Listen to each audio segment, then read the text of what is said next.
the representatives of the Acts of Reconciliation, led by Armand Volkas, and the Living Arts Theater Lab.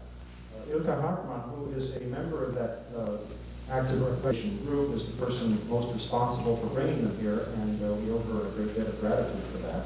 She will be introducing them in more detail. I only want to say, as regards their presence here today, that Holocaust work goes well beyond Holocaust study. This is the first time that we have included a group like this that does the kind of work that it does in our lecture series.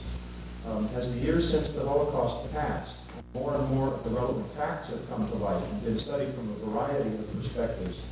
It has become increasingly apparent that one extremely important and only partly intellectual area of work that will never stop being relevant is that of encounter and, if possible, reconciliation between members of the groups that were involved in the Holocaust and their respective descendants. For if such work aiming at open, honest, emotional truths is left undone, then fears, resentments, and great potential for future misunderstanding and violence will fester from generation to generation, as we have seen all too tragically in the former Yugoslavia, in Rwanda, Burundi, Zaire, in Northern Ireland, and a host of other hot spots around the globe. Thus, the work of encounter and reconciliation is crucial if we are to break the cycle of genocidal recurrence. So I warmly welcome Armand from the Acts of Reconciliation, Living Arts Theater Lab, and Ilka will now introduce us to them in greater detail.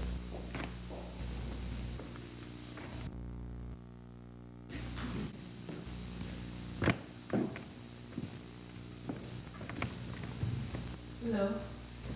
It's a great joy to introduce the Acts of Reconciliation and the Living Arts Theater Lab to Sonoma State University today, and Volkas, the founder of the Acts of Reconciliation.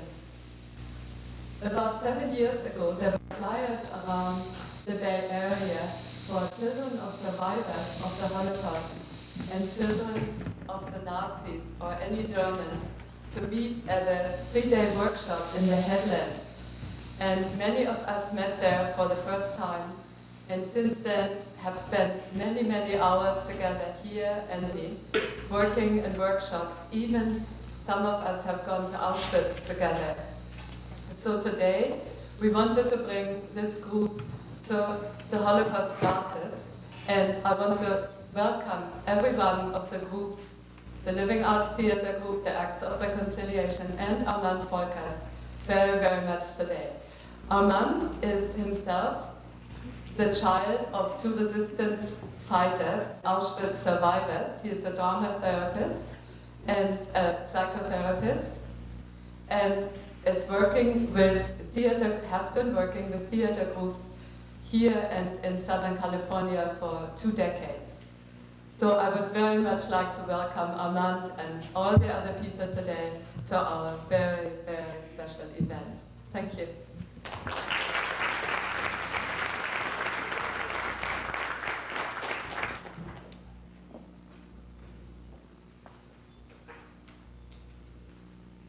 The experience that we are going to guide you through today is about a search for meaning.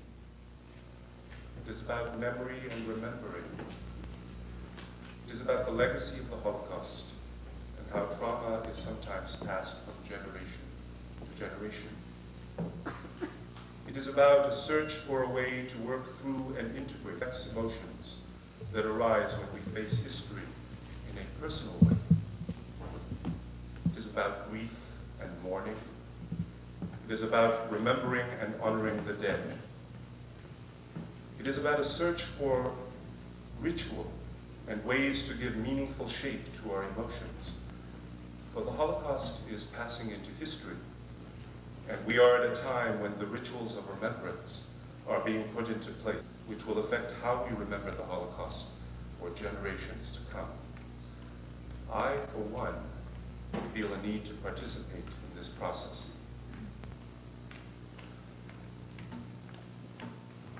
As Ilka mentioned, I am a psychotherapist and drama therapist and creator of the Acts of Reconciliation project.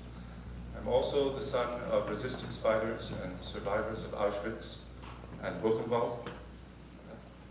In 1989, both in Germany and the United States, I brought together children of Holocaust survivors and Germans of the post-war generation, many whose parents were Nazis, to transform the pain of a shared historical legacy. One of my motivating desires has been to transform this pain into constructive action.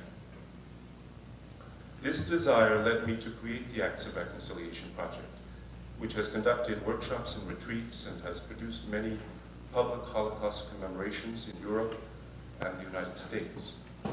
We also begun to work with other polarized groups, including Palestinians and Israelis, blacks and Jews, and most recently, Japanese, Chinese, and Koreans on their legacy in World War II.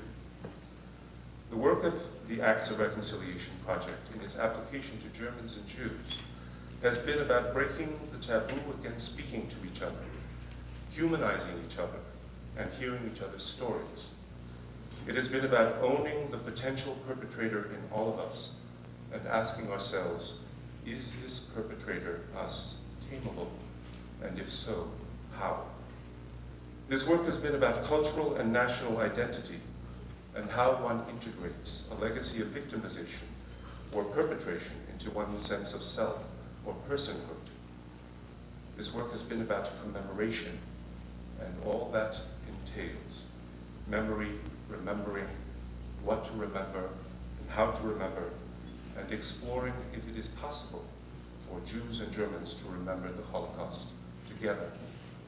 In conclusion, having done this work for a number of years, that if we are going to find meaning in the terrible series of events which we call the Holocaust, that we need to consume the story of the Holocaust in the same way that Jews consumed the Passover meal to remember the Exodus from Egypt, or the way that Catholics relive the Stations of the Cross to re-experience the crucifixion.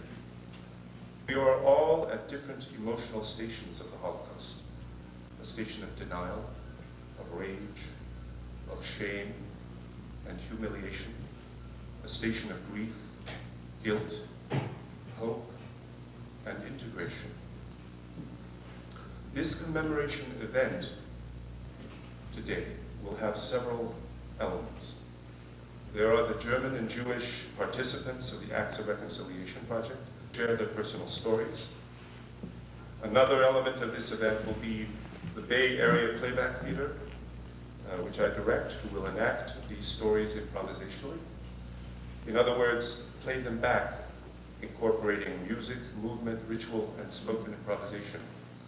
And please understand that the theater company has never heard these stories before, that they are about to enact. The stories will be completely improvised. Other elements will be poetry and music. And if we have time, your personal stories and responses will be included for those of you who are willing to participate. And the final element will be a simple ritual which we will invite you to participate in. Enough for now. Let's begin.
I am a German. I remember on the vacation trip to the south of France, coming to a Jewish cemetery and just being curious, looking around. And I saw this gravestone that said, buried here is soap made from the bones of Jewish people. And it took my breath away, and I cried. And I felt I was somehow guilty, even though I didn't live at the time.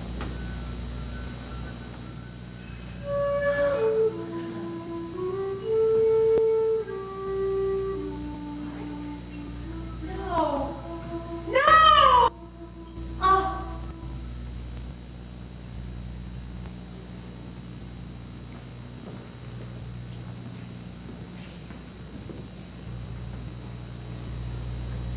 My name is Elizabeth Rosner.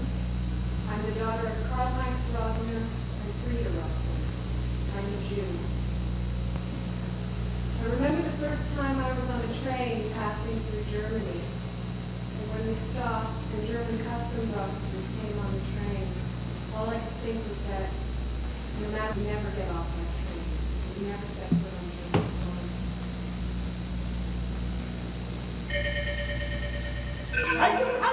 Yes, sit there, you cannot move.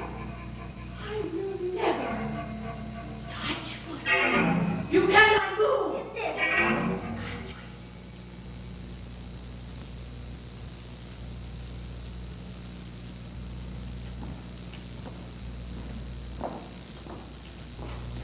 My name is Hans Schauschmidt.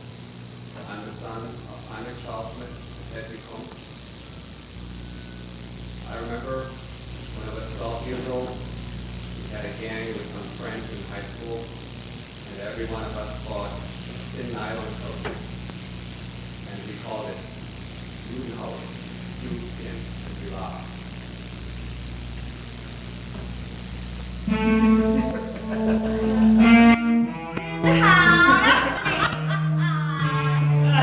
That's not funny, but I'm only 15.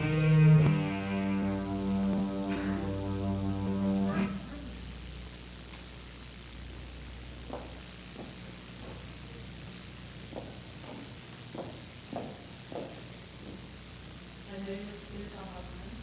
I'm the daughter of Friedrich Hoffmann and Werner Hartmann. I'm German.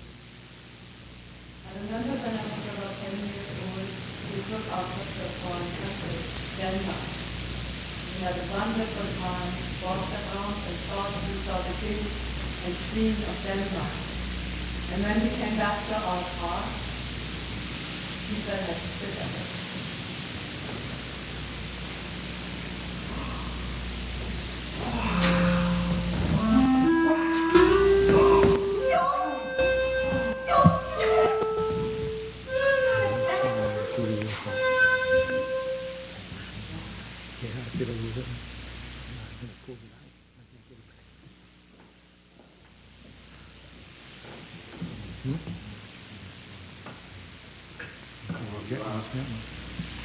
I'm the son of Armand, Volkas, and his long wife, Helena, who was kicked out by the Nazi Party to produce the proper American office. I remember that when I was 11 years old, my friend had found in his bed a shoebox. It contained postcards and the death certificate of my father's brother. He had been killed by the Gestapo in Auschwitz.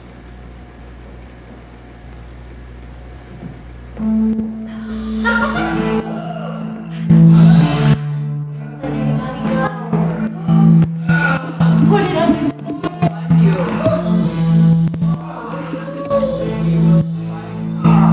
It's not uncle.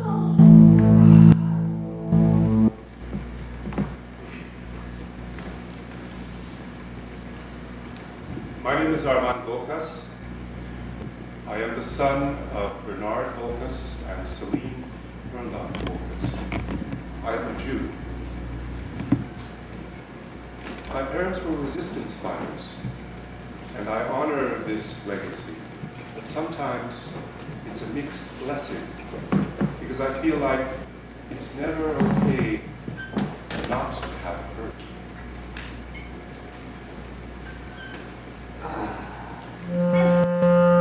Wait. Make it. Natalie. I can do it. Sometimes I wish I could be weak.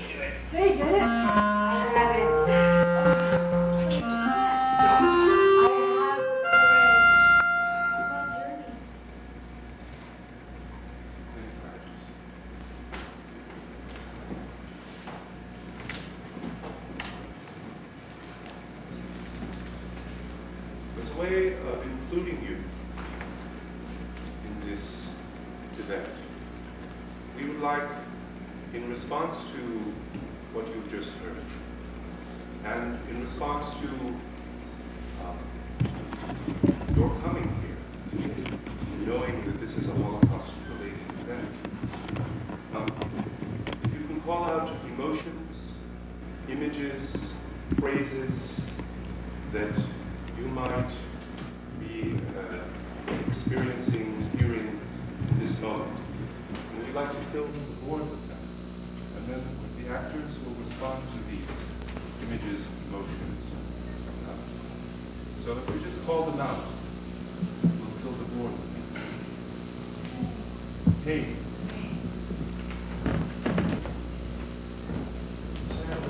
Sadness.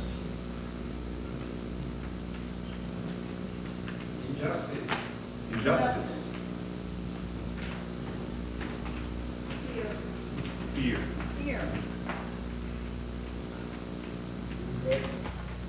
Regret, did you say? Regret. Are there any images that come to you? Pictures in your mind? Ears.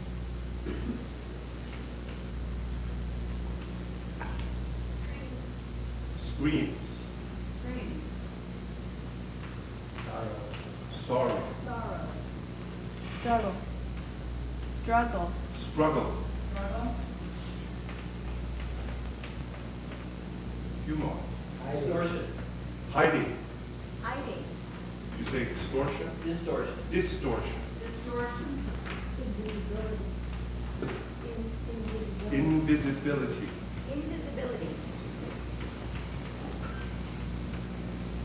Guilt. Guilt. Okay. Mistrust. Mistrust.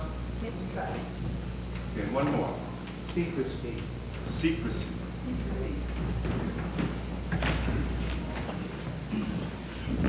Let's watch.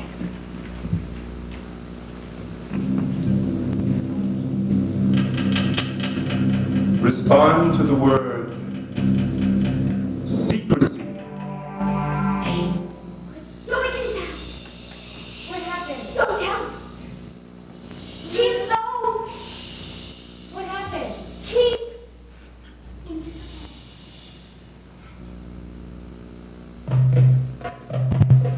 Respond to the word mistrust. I don't know you. No, I just don't know. It's okay. You don't know me. No, I don't think so. It wasn't my fault. No, I don't think so. I don't trust you. It wasn't my fault. You could kill me. Go away. Respond to the word hiding. Where are you?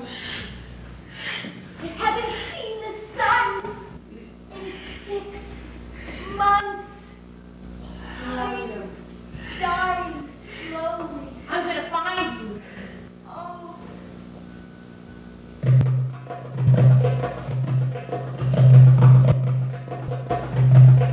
React to the word regret.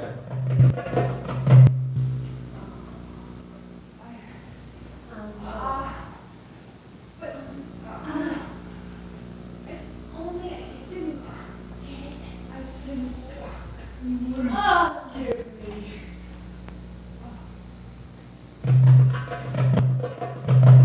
React to the word injustice. Come on. No. Keep it just. No. Keep it just. No. Keep it there.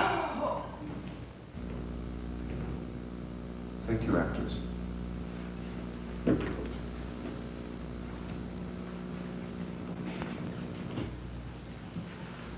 Liz and Hans are poets, and I would like to invite one of them to respond to share a poem.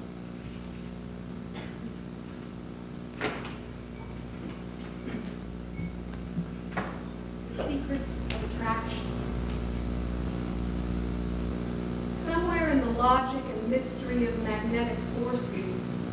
steady tug of the earth's poles and their invisible fields of current lies the truth of my life.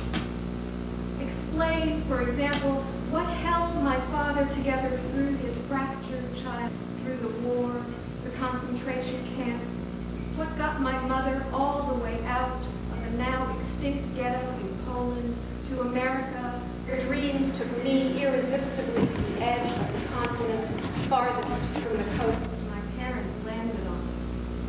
Opposites attract and like forces repel. I remember that much from the day my father visited my 4th grade class to talk about magnets, and I believed he had invented them himself. A magician performing tricks with enchanted metallic sand that danced like something alive.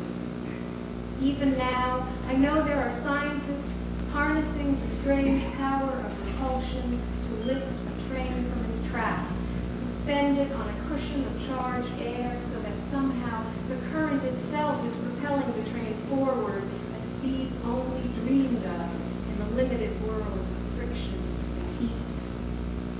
Imagine yourself a passenger without the background music of built on steel, only the wind rushing past as you hurtle into the future and never touch the ground.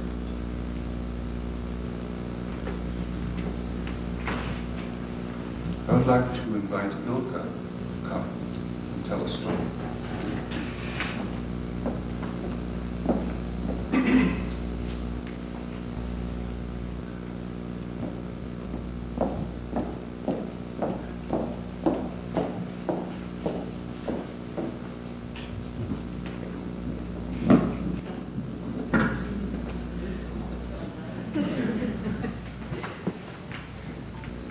So, Ilka, where does your story take place? It starts right here at the Loma State. I'm going to ask you to choose somebody to be you in this story. And I know we didn't introduce the actors, but I think you might remember. Anyway, the first person is Mary, Christine, Christopher, and Christina. So choose one of the actors to be you. Christina? So tell us your story. About 5 years ago, a whole library of German literature was donated to the Department of Foreign Languages at Sonoma State. And by mistake, it was given to the sale at the library, where books were sold for 50 cents. By great luck, I So received... it was an accident, meaning that it was not supposed to be No. sold at the sale. No, it was not supposed to be. The library contained all of German literature and beautiful bindings, leather, and it had the name of who I think was a Jewish immigrant here in each book. And there was a collection of about 37 volumes of Goethe, the great German classical writer. And this is one of the volumes? This is volume number 37. It was published in Germany? It was published in Germany, and I bought it for $25. It's called the Propylene edition, and I called my mother very, very happily about it, who lived in California, and told her about it. And she said, your father and I had the same edition when we were very young. Where is your family From Hamburg.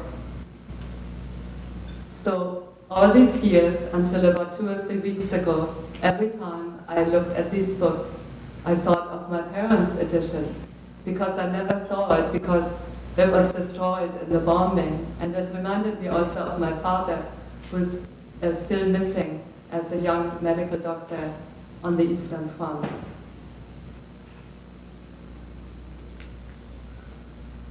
So what would see us enact here today? The story is not finished, because 2 or 3 weeks ago, I read in the German papers that in Hamburg, during the Holocaust era, in the harbor which is a magical place for any person from Hamburg. It's the place that is open to the world, where people with many different languages, of many different races and cultures come to, where it smells like the world, from where many started off to emigrate. That in this harbor, for many, many years, they sold the Jewish goods. And when I asked my mother how she had gotten at such a young age, under 20 probably, such a valuable addition, she said, we got it, it was sold from Jews who had emigrated. And I never knew until 2 weeks ago that my city of Hamburg, in the enchanted area of the harbor, they were selling the goods of Jews, first from Hamburg, then from Germany, and then from all over Europe. Of course, I don't know and will never know where my mother got it. So immigrated was a euphemism. I don't know. Some did emigrate. Before we enact your story, can you just say a few words about your Hamburg, when you were born? How do you feel about it? I used to love it really very much. It's a beautiful city situated by the Elbe River, which goes to the North Sea and has 2 small lakes inside. People speak with a special dialect, which is very warm. It's like my childhood language. I like it very, very much. But through this work with the Acts of Reconciliation, I have found out parts of the history that I never knew. And last summer I walked through all the areas where the Jews congregated, where the synagogue was, and actually next to my school, the new synagogue was built. I never knew any of that until I did this work. Let's watch.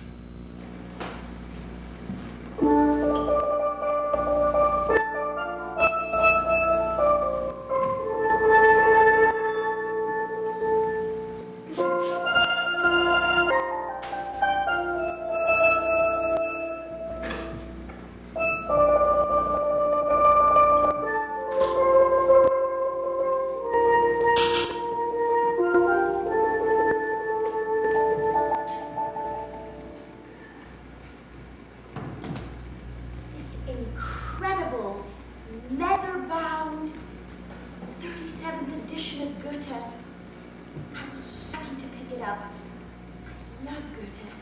See, this is my favorite chapter. Gosh, it just brings up all these memories. Ilka, Mother! come, let's read Goethe. Yes, let's. Can we read my favorite story? Will you read it to me? This is a very special book. Yes, Mama. Where did you get it? I got it from Jews who immigrated. Oh, okay. Move along. I'll take that.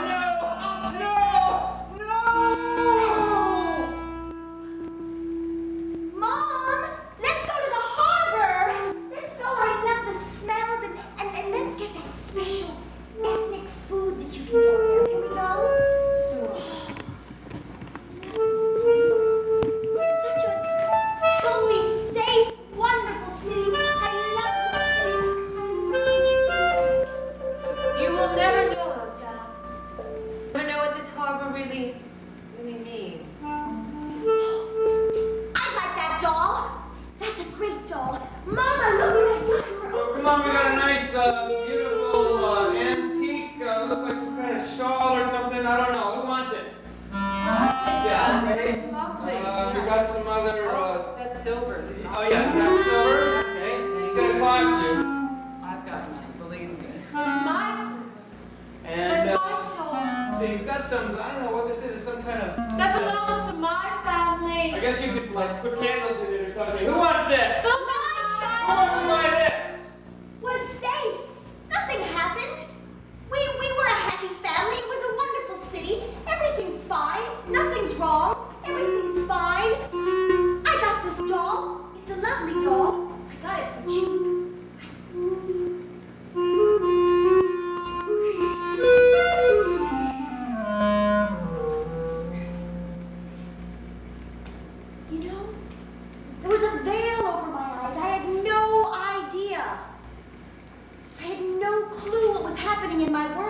life in my city that I loved. Now that I know, it's as though it's not the same. This book brings back so many memories. I'm your German heritage. I'm your father. Where are you? I'm lost. But I give you our German heritage. That's I'll what take you that. have. That's what you have. I've got it. You can't have me, but you have our German heritage. Is this a thing I want? Is it something I can own with pride? Or is it something I must reject? This book.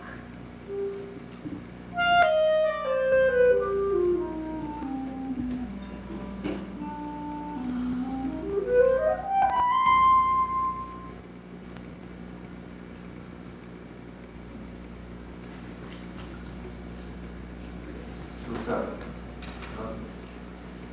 what stands out for you when you watched your story?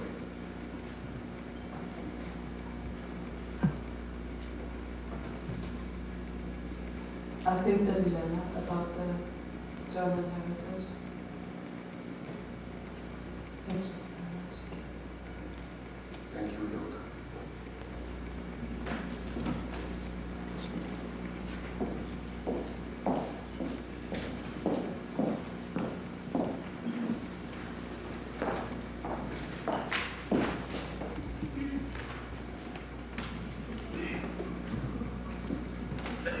Language.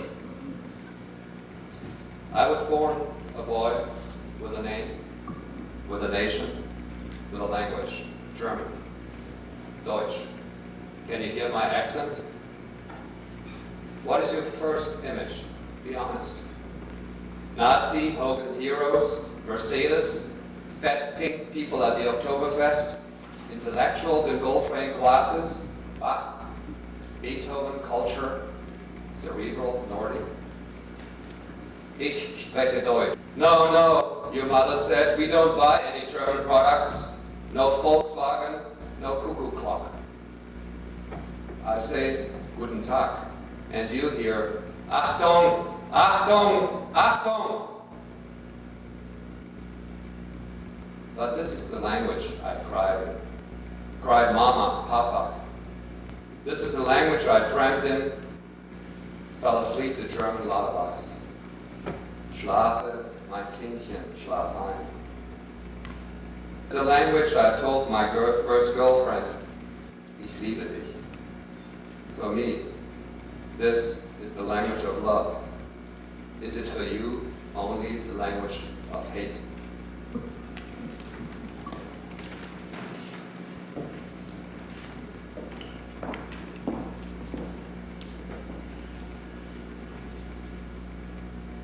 This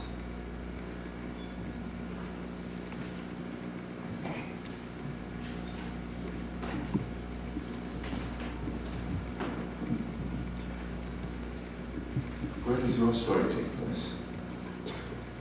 In San Pablo, California, Contra Costa College. You're a teacher there. And is this a recent story? It's actually set in the future. It's in the future. So choose somebody to be you. No. So it's in the future. Where in the future? I'm not sure how many years from now it is, but it's a time when there are no longer any survivors left alive. What do you teach at Contra Costa? I teach writing. So it's a point in the future when there are no longer any survivors alive. What happens in this image? It's a picture because I'm always trying to imagine what that time would be like. I often try to teach my students about the Holocaust by way of personal stories, by way of stories about my family, and when possible, bringing survivors to the class to talk to them from their own firsthand experiences. And I've been worrying lately what it will be like for me to have to carry that alone. And recently I read a novel by a woman, Emily Prager, who wrote a book called Eve's Tattoo, in which a young woman, a non-Jewish woman, had a concentration camp number tattooed on her own forearm as a way of trying to make real the history of the Holocaust. And I had this weird image of myself, not with a tattoo, but somehow wanting to carry in my physical body stories that firsthand witnesses won't be able to tell. Can you articulate why it matters to you?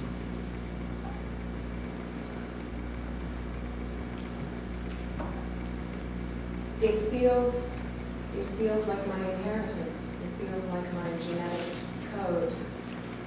Like this is something that's been given to me to carry forward. That's harsh.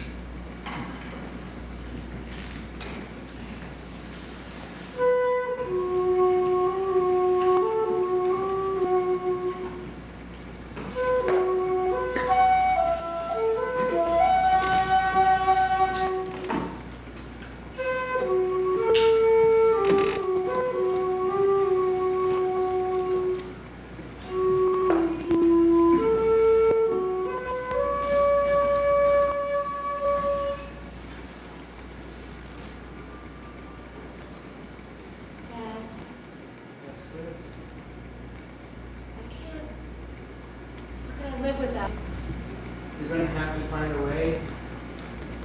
And I want you to have this. This is my story. This is my history. And it's yours. It's yours. I can't do it without you. It's yours. I can't do it without you. Goodbye. I lost my whole family. And you must carry that. It's yours.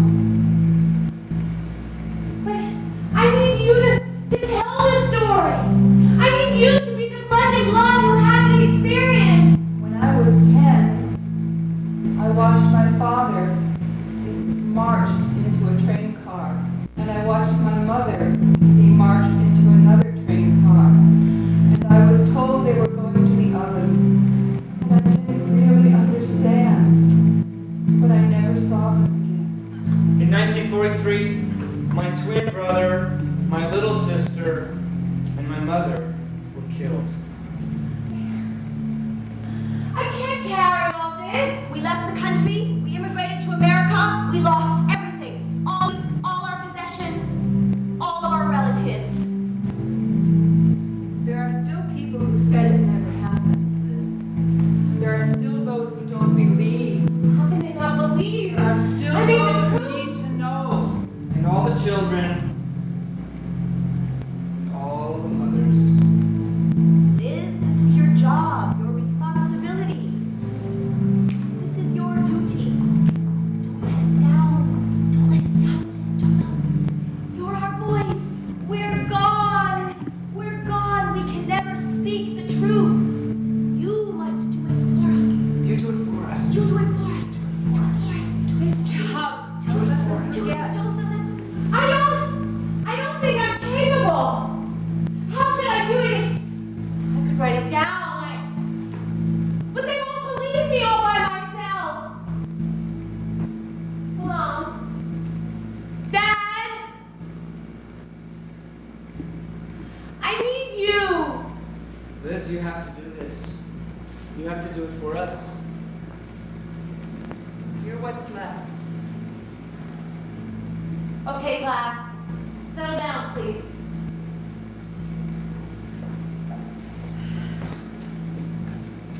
Today, I want to tell you about something that's very important. I want to tell you about something that happened a long time ago. In the 20th century. The 20th century, you are not even, your parents weren't even born yet. A lot of people were killed. A lot of families were lost. A lot of children starved to death. You must remember. You must always remember.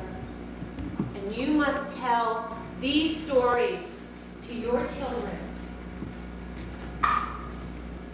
And they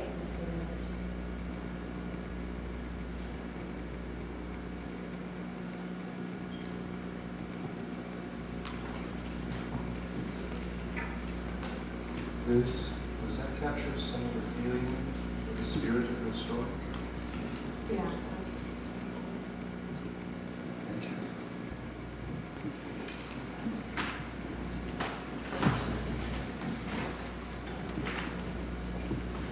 I would like to ask you, if you're willing,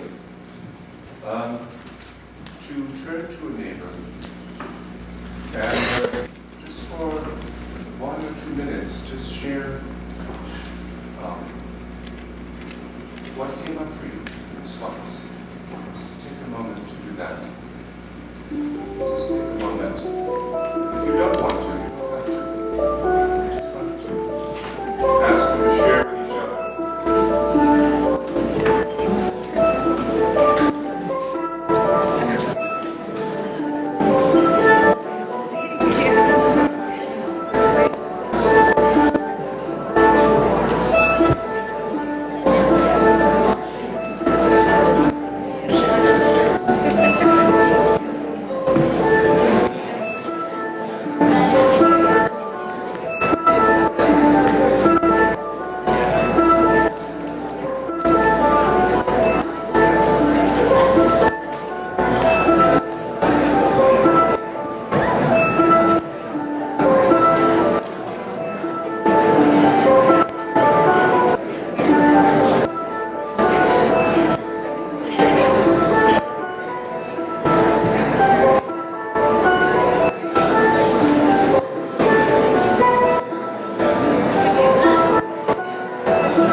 Take a moment to find a point of closure.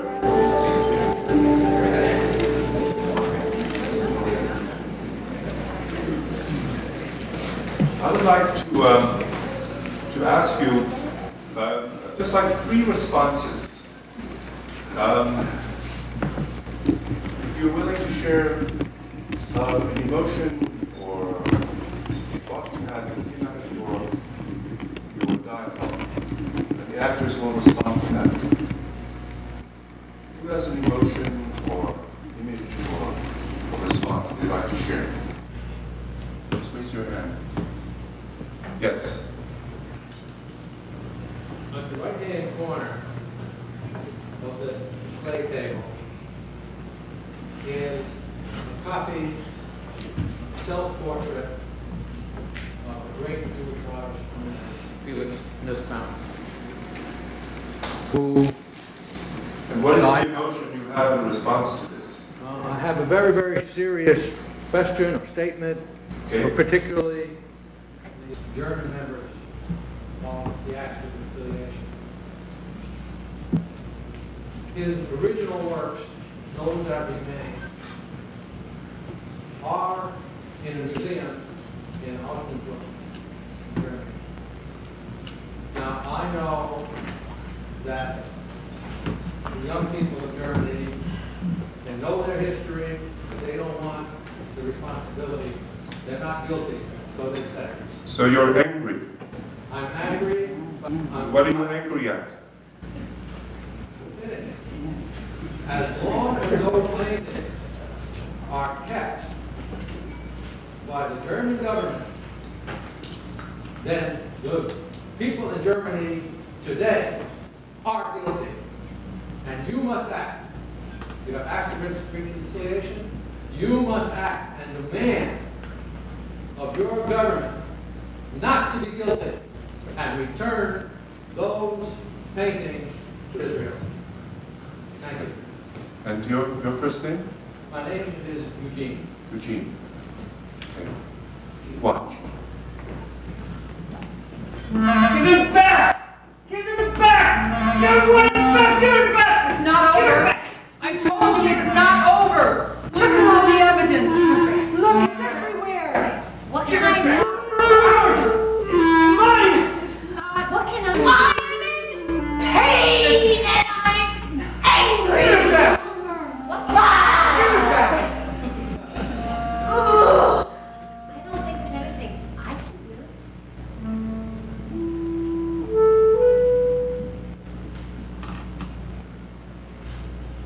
Eugene, does that capture some of the essence of your feeling? You could say so, yes. But there's a way to correct it. Okay. Who has a different response? Would you like to see fleshed out? Yes. Gratitude that I'm not alone. Gratitude that you're not alone. I recognize you. You're a bird, right? Right. And can you say just a few words about, to just flesh this gratitude? Yes. Why do you feel gratitude?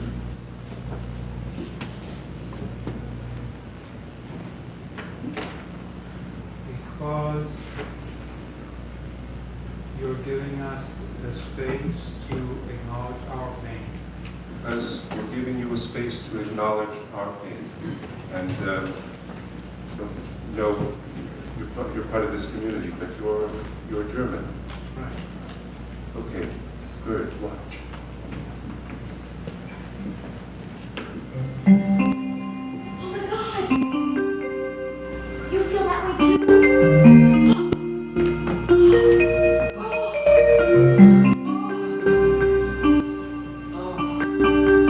You feel that way too?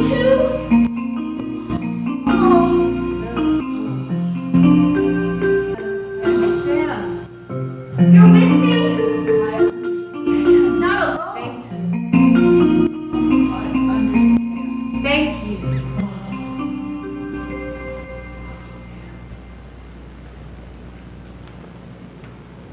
Good, does that capture some of the essence of your feeling? Yes.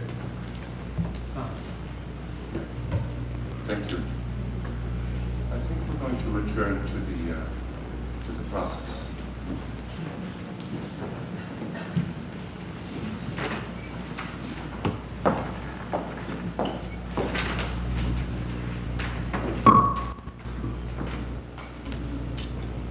If you could lick my heart. There was no bridge from Auschwitz back to the world. We made it up. We tried to find tales of good and heroic triumph. We attached hooks and ropes to the bottomless abyss of evil. Those who survived helplessly watching their brother or child murdered were never again at home in the world. Primo Levi, Tadeusz Borowski, Jean Amery, Paul Celan.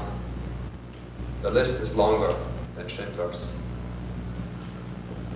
So let us be careful to know that we are the ones who were not there, that we are the ones who put words where there was nothing, put a light where there was only an unending starless night, put hope in where human hair piled up to a mountain of despair, which God's hand never crushed, but remained motionless behind the smoke-filled clouds.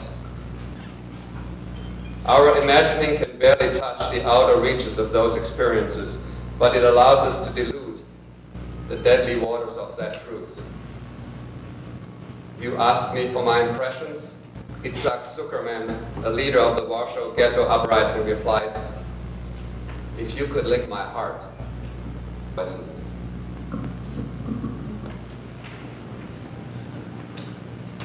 I'd like to invite Jürgen to come up and tell a story.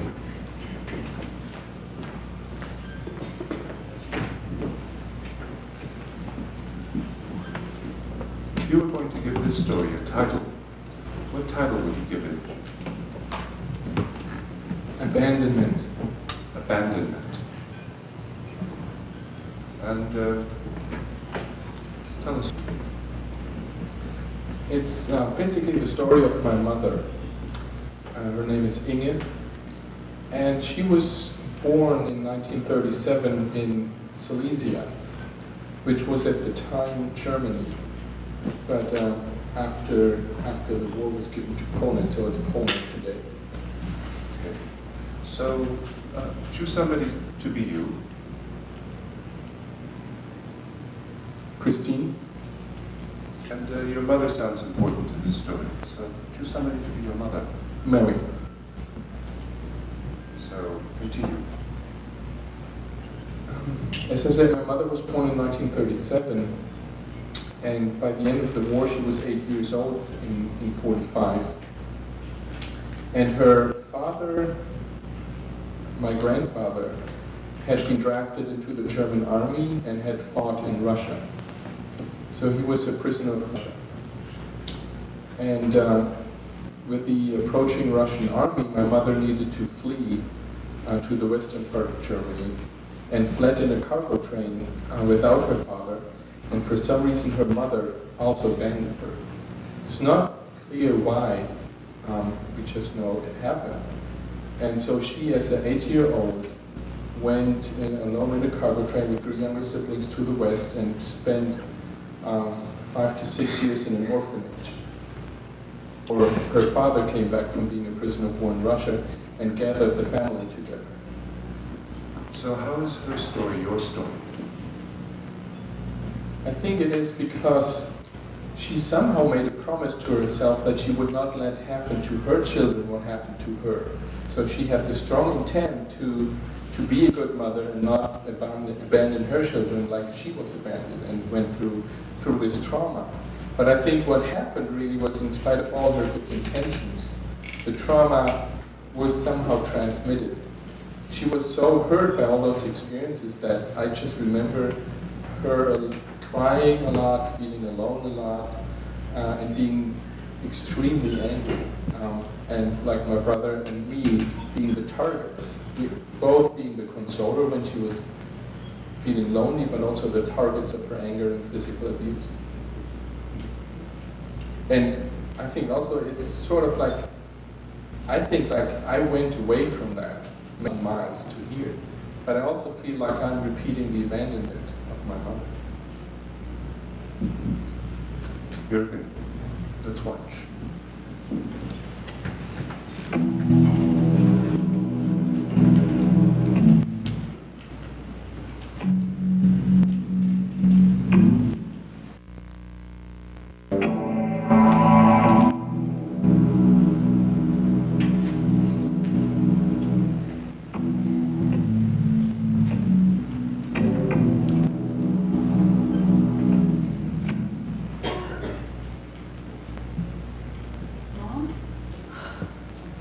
Jürgen, I told you never to come in my room when I'm alone here.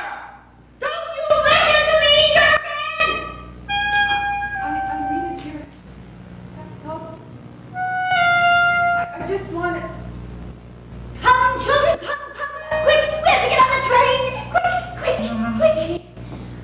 Stay here. Okay, Mom. I'll be back. Okay, I'll be back. Okay, Mama. Don't worry, I'll be back. Everything's Mama.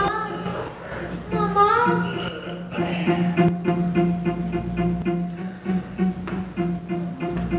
Is this how it happened? She just left me. Is this how it happened? She gave me the feeling of always feeling abandoned. She gave me the feeling of always feeling so alone.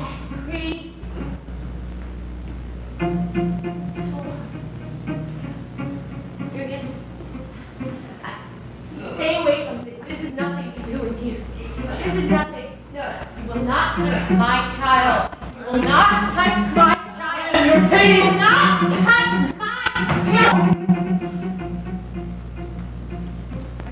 Mom,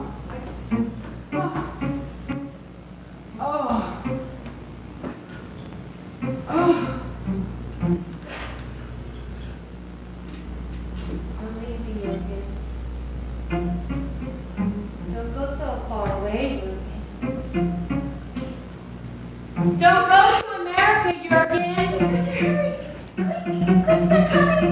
They're coming. I want this to happen to me. I don't want the same thing to happen to me. It's not fair. You're stuck with me.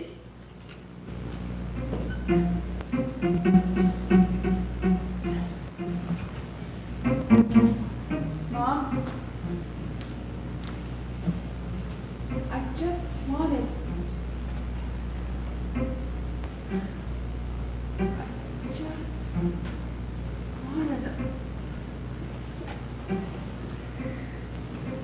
You're not so far away after all.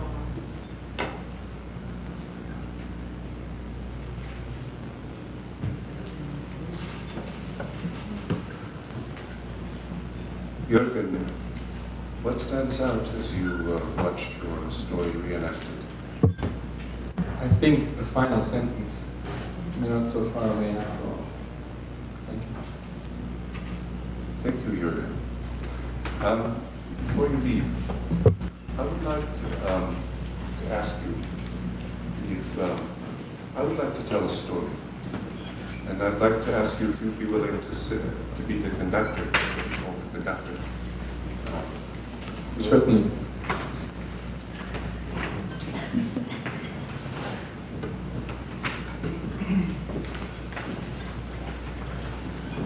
Armand, if your story had a color, what would it be? Black with streaks of blue and green. So, where does your story take place? Well, this is a story about my parents, and this is a love story. Okay, before you tell the story, pick somebody to be Christine.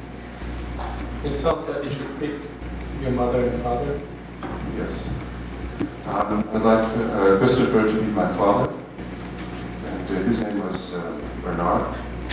And let's see, Mary to be my mother. Her name was Celine. So tell us their story. Well, let me just tell you briefly their experience in the Holocaust. My mother was in the French resistance. She was originally from Poland and smuggled guns and leaflets, and she had my brother in 1940, and she gave my brother away to a French family, was arrested by the French police, escaped, and then continued her activities, and also was arrested and deported to Auschwitz, where she was sent to the infamous Block 10, where Joseph Mengele and Dr. Klauber performed operations. And she was arrested with a group of women who were underground. My father, this is about we always joke that they dated in Auschwitz, because they met there. My mother was married before the war. And my father was in the Spanish Civil War, and later volunteered to parachute behind the lines in White Russia to organize resistance, and was partisan for a year. Was sent to Auschwitz, captured as a Jew, not as a partisan, and was part of the underground there. And there he helped I need to speak to Mr. Verba, because he was part of the underground, and he helped devise the plan to help 2 people escape. Anyway, that's the context. But the love story is that both my parents were part of the undertricks. And my father was working in the, called Canada, where he was a part of, anyway, he was working with the stripping the leather of goods, the leather goods of people who were sent to gas chambers to be sent back to Germany. And he smuggled, he heard that my mother needed some boots. So he smuggled my boots. And into camp, boots meant life. And after the war, my mother went from camp to camp, and was liberated and went away. Okay, my mother was liberated, well, she escaped into the forest at the end, and my father was liberated at Buchenwald. So it's the picture that I have of my father coming to Paris afterwards to look for my mother. And he found her. My mother had been previously married, found my half-brother alive, went through a difficult divorce because they had nothing in common after 5 years. But, and I guess I'm the product, I'm the love child of this union. Of these 2 resistance fighters who met in Auschwitz, helped each other and looked for each other out. But it's a love story, that's what I have to say. Armand, let's watch.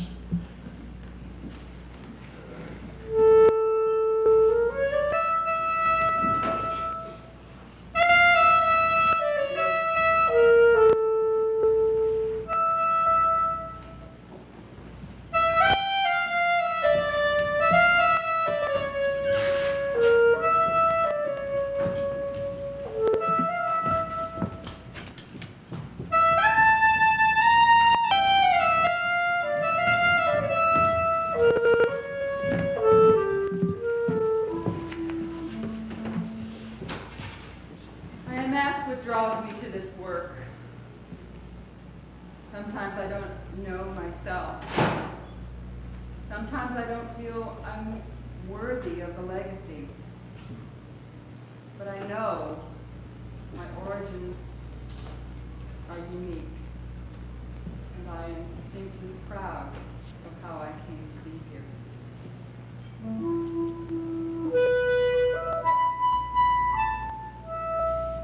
Smuggler.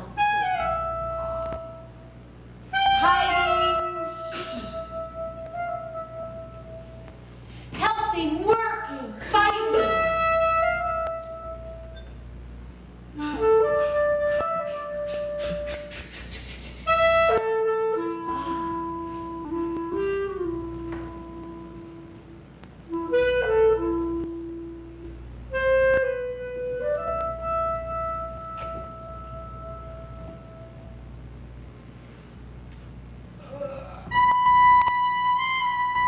I will die if I don't have boots.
kill us.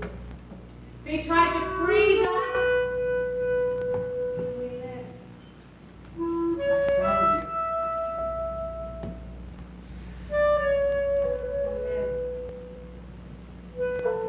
I know my origins are unique, and as I said, I am very proud of them.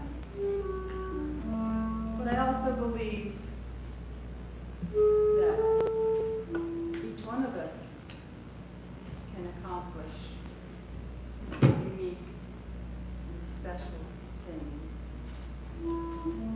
Love,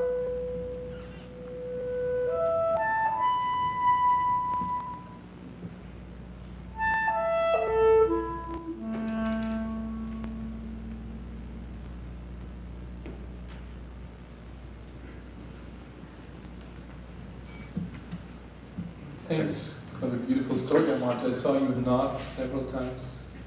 Well, I was touched by the last statement. There is somehow feel like what I'm doing here is kind of part of this legacy. So thank you very much.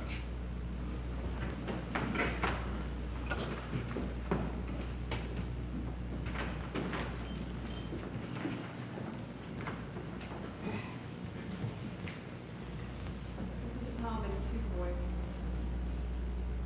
What matters? You said it was no way to make a living. You loved books but wanted me to use my hands.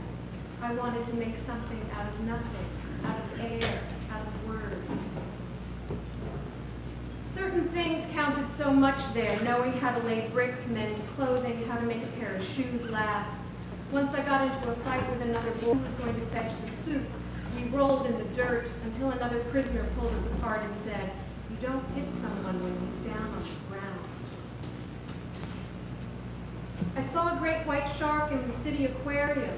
A diver swam with one hand on the shark's fin to keep it moving, to keep water flowing through its gills, because otherwise it would die. The diver's flippered feet pumped slowly, steadily. He kicked for himself and for the shark. Forward, forward, forward, around, around, around. The tank was a cylinder of glass. The shark, endlessly circling, sensed its distance from the ocean and needed to stop, to let those gills close forever. We stood sometimes for hours being counted, going numb from the cold. People died standing up. Once, a prisoner caught trying to escape was hanged in front of everyone. I keep trying to imagine it, living 1 hour at a time, 1 foot in front of the other, even if someone has to hold you up for a while, lead you by the elbow, or prop you up during roll call so that the block will get its full ration of soup and a piece of stale bread for each man. I believed it couldn't last, that place, that world. I believed in the future. Do you understand? The shark was released in the end, but I bumped against the glass with my air, my words. In your dreams, are you moving? Are you holding still?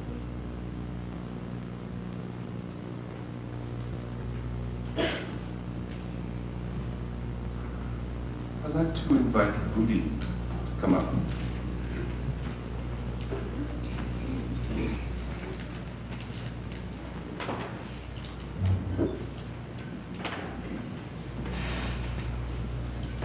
So, where does your story take place?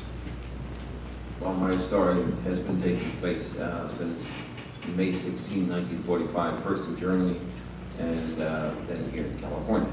What happened on May 16, 1945? May 16, 1945 was 8 days after the war. My mother had arrived at her home village. She was 9 months pregnant. She was carrying a child with polio and the second one with dysentery. And she had been walking from Dresden about 100 miles. She couldn't take off her boots. She was afraid she couldn't get them back on. Her feet were so small. She gave birth to me. She gave birth to you on May 16, 1945. That's right. So I choose somebody to be you, Rudy, in this story. Mary? Mary. So what would you like to see us enact today? Well, Actually, I would like to skip forward 47 years, and it was in Berkeley, California, at Brennan's. At Brennan's, which is a pub. At Brennan's is a pub. In Berkeley. What are your hangouts? Yes, I'm a Berkeley police officer, and after work sometimes we drink an Irish coffee. And there was a woman who didn't know me, but she had heard that I was German. She saw my looks, she heard my accent. She is a member of the ACLU, she is Jewish, and she thought of me as the Nazi cop. We were introduced to each other. Her first question was, so what did your father do during the war? I said the same that yours did, except for the other side, not knowing really what my father had done at the time. And she didn't know what hers did either. Today, 7.5 years later, Julie and I are still living together. We own a house. You own a house? We own a house together, and she gets medical benefits from the city of Berkeley. And she cooks the vegetables just like to death. To death? We are a pair of contradictions. A pair of contradictions. And we fit well together. Like the opposite poles of the earth make one round ball. It's entertaining and it's stimulating. So, Chris, could you play somebody in the equation? Could you, Christopher, you want him to play who? Well, maybe should play me, and Mary should play my partner, Julie. Julie, okay. And a word or two to describe Julie. So that, Julie is, like the cop describes it, a white female, 5'11", 145, 51 years old, and Jewish. So that's how she rattles it off. No, she doesn't. Okay. That's how you rattle it off. So, is this the story you'd like to see today? Yes. The story of Julie and me has been the story of contradictions. It's been a story of augmentation. It's a story of understanding. It's a story of reconciliation. It's a story of mutual mistrust. Mutual mistrust. Yes.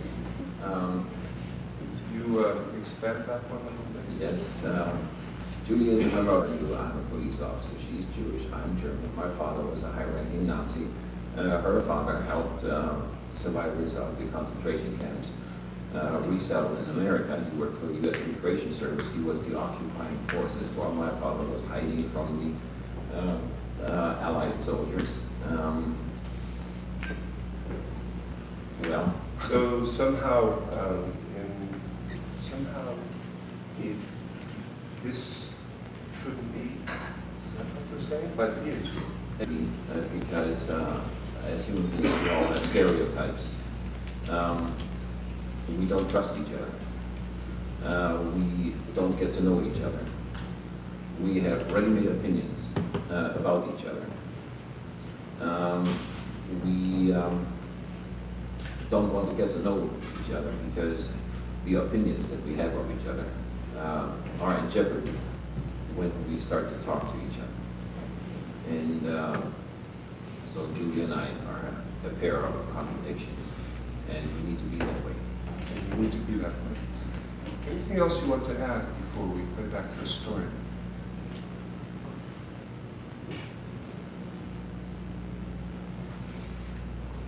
There could be many things.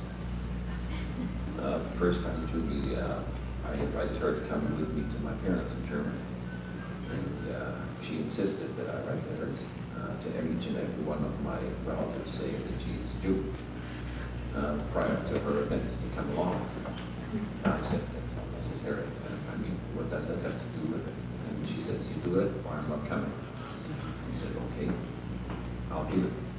And I wrote my Guess Who's Coming to Dinner Tonight lyrics. And then one day she was in our house. And who was in? Julie was in my father's house. And for years and years there had been a wall of silence. He knew we were not allowed to ask any questions.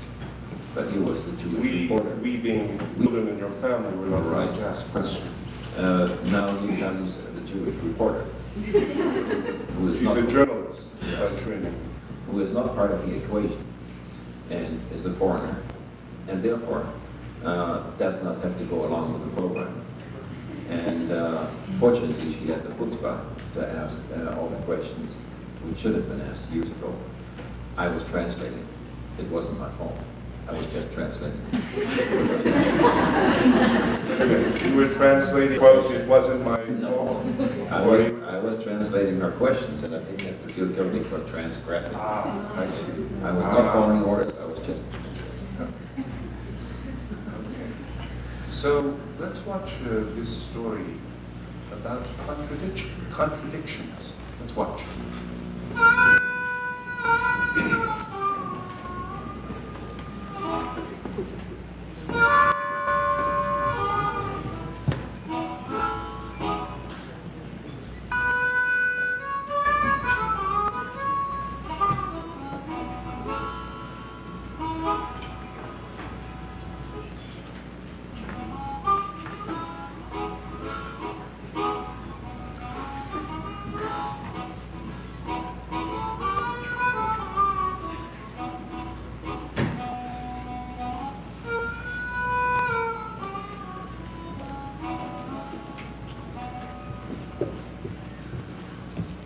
Dear mother and father,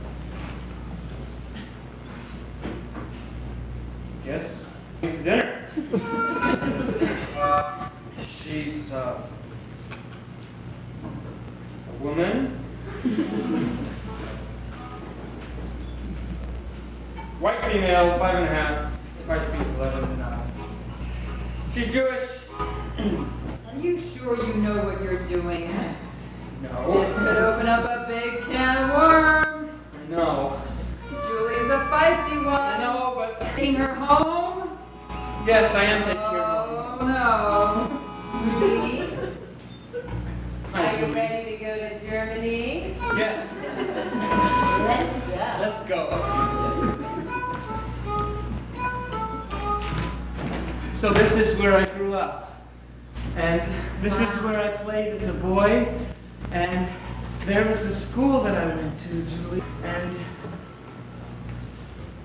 there used to be a synagogue here.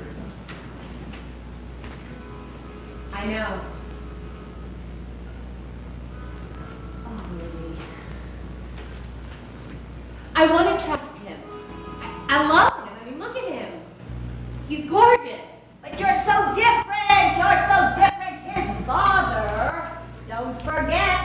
I know. He's got dark hair. I mean, come on. Can you really be in love with somebody so blonde?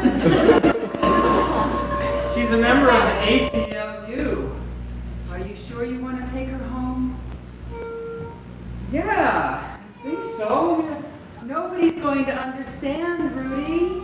She's different. There's something about her. It's like I have this missing piece. It's like fits. You fit. Oh, Rudy, what are we gonna do? Isn't that a beautiful sunset out there? Don't you think it's beautiful, honey? It's beautiful. I mean, it's the most beautiful thing I've ever seen. Isn't it beautiful? Rudy, your Germany is filled with schools and playgrounds and sunsets. My Germany is filled with terror and pain and fear. That's right. Tension, distance, tension. It's interesting, I know. You don't know my Germany. You weren't there. Yeah, but your father was there, and what was he doing? Now you always bring it up my father again. This is about you and me. What about you and me? It's about you, Rudy. Not until you know what your father was doing. Until I know. And I really trust you. 1024, we got our 747 code on. Children's Hospital. Can we get you back up here? Okay, I'm following a green Maverick, and we're in pursuit. Furs are for animals, not for people to wear.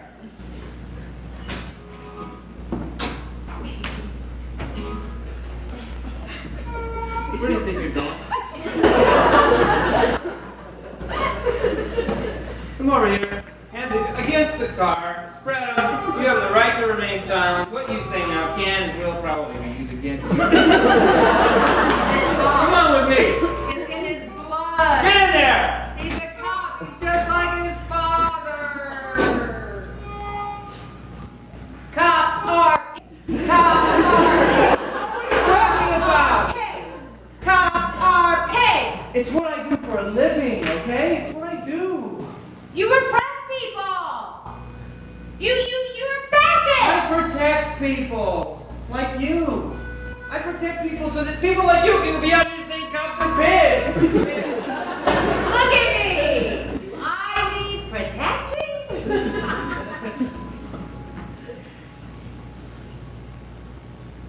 I want to be closer to you. I want to get to know you better. You're my wife. But we need this. I like it. Me too. That's right. It's fun. I'm not going nowhere. Let's go to bed.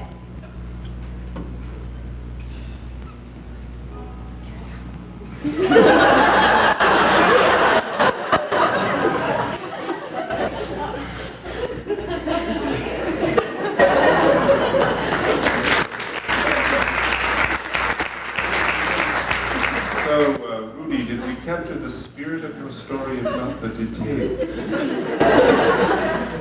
The spirit is there, but it's more complicated than that. And more fun. Thank you for your story.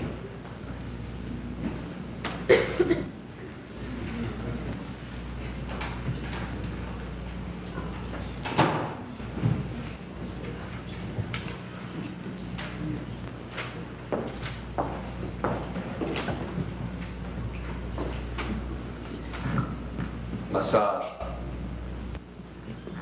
My father uneasily retreats into the bony corners of his body as I lay my hands on his feet. He has pulled up the woolly legs of his long underwear. We both regret that I made this offer to massage him. I know he never planned to let his territory. My touch falls into the vacuum underneath his skin. His head rises above the pillow, stiff and alert, as if I, his son, am an enemy, like the soldiers in Stalingrad in the Russian winter that killed thousands with the softness of endlessly falling snow. Maybe he survived by playing a violin in his dreams, pulling its warm rosebud body close to his icy chin and filling it with his young longings. Our relationship rose 14, like the horsehair on his bow. The sound became shrill, and now, with my warm hands, I cannot mend the music. He keeps his eyes closed, as if to hide all the memories we share, all those long afternoons when a soccer ball bounced easily between us, when I jumped into his arms like a puppy on his return from the tiring weekly sales trips. Then his face filled with the light of the dawning world, and he was whole again. I too close my eyes, because it hurts to watch how the winter grabs his body. I let him drift away into the vast plains where dying elk wander alone. His once musical body has become an instrument of pain. I try ending the massage slowly and gently, as if to ease the impending final passage.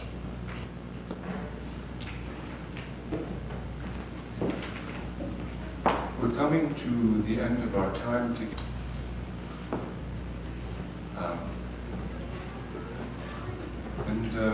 I think I'd like to invite Liz to read one more poem, and then perhaps close with Rudy's poem.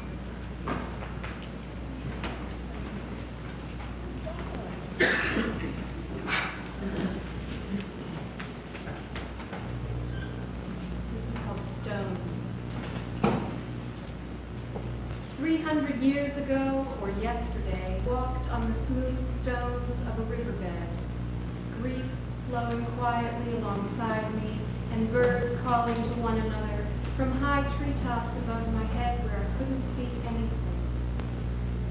This is what I need you to understand, that the grief is part of this scene.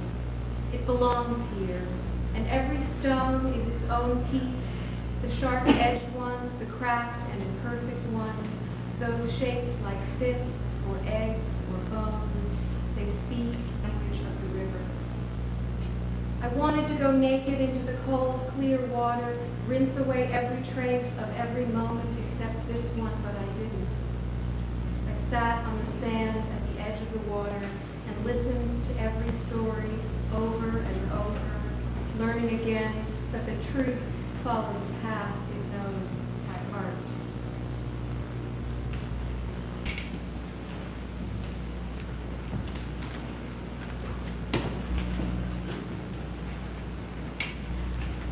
We are the children of the Holocaust. We are both Germans, Jews. We are the children of the victims. We are the children of the oppressors. We started out on opposite sides, but the memory of the Holocaust will join us forever. We shall never let the victims be forgotten. If we do, we will forget that the perpetrator can be in all of us.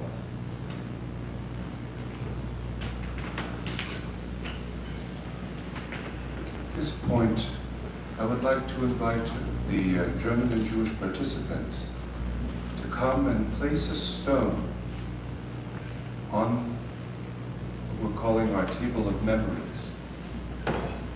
And with each placing of the stone, to make a statement of what you're remembering, who you're remembering, what's important to remember. And after they're done, I invite you to come, there's baskets of stones, and to come silently and to place a stone. And this will be the end of our event. And we'd be glad to speak to you about this outside. This is how we'd like to close.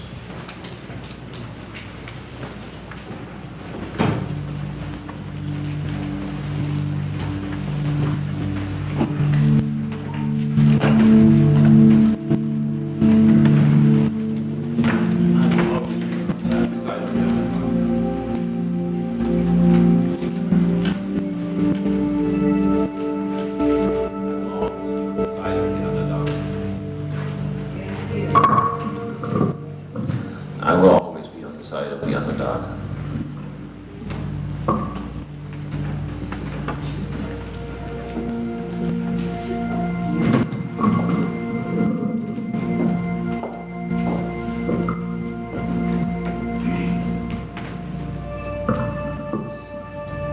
I hope I will too.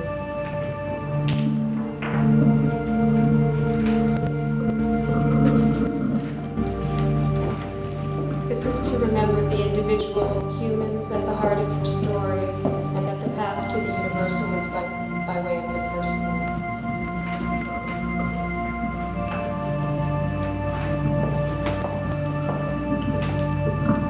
This is in the memory of a short period of the golden age of German Jewry.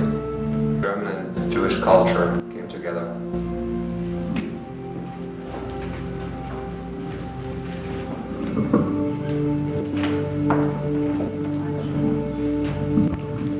This stone is in memory of all the hearts that turned to stone rather than to flesh.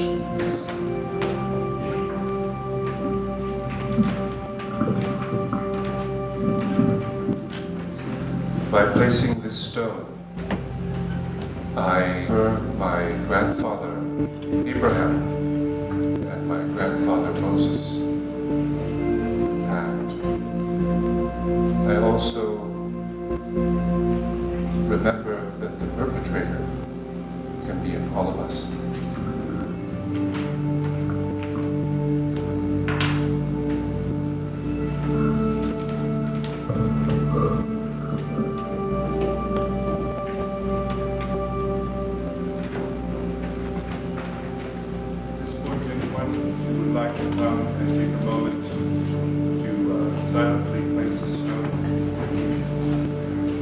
like